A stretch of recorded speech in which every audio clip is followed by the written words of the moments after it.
Hi guys, good morning. Magluluto po tayo ngayon ng sotanghon gisado.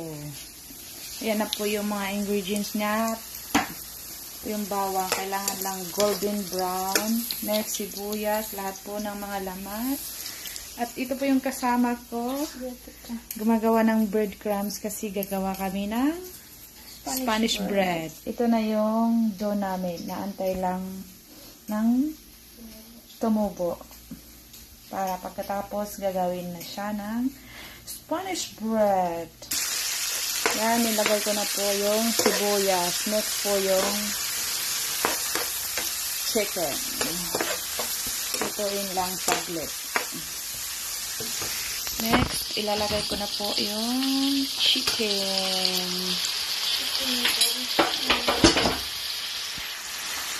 Halo-halo lang, halo-halo hanggang sa mag-golden brown yung chicken. Next, maglagay pa tayo ng garlic powder para masarap naman kahit patano. Then, black pepper. Tapos, nilagay ko na rin po yung carrot. The rest na po yung mga ibang gulay. Yan na siya guys, lahat ng gulay sinama ko na, kasama ko naghuhugas na ng mga kalat ko. Yan na siya. Dapat guys, pag nagluluto kayo ng pancit or any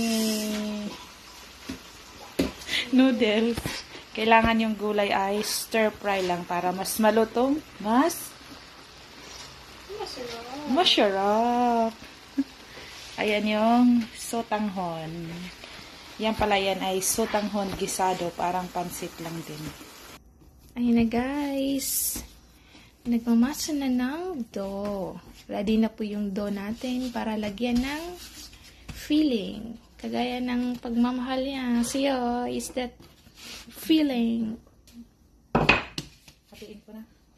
Huwag kayo mag-alala, yung mga toyo at saka sinsuka at saka mantika, di yan nalalagay sa Spanish bread. Yate ka. Kita ka dito. Ayan na siya guys. Luto na po ang sotanghon gisado. Tapos ito yung Spanish bread namin. Spanish bread. Yan na po guys, tapos na po yung aking sotanghon gisado. Yan yung Spanish bread namin, ready to bake na po. Bye guys! Bye na. Ayan. Ayan na po guys, yung Spanish bread, nakasalang na po. Antayin lang po natin maluto within a minute. Ayan na siya guys. Tapos na po.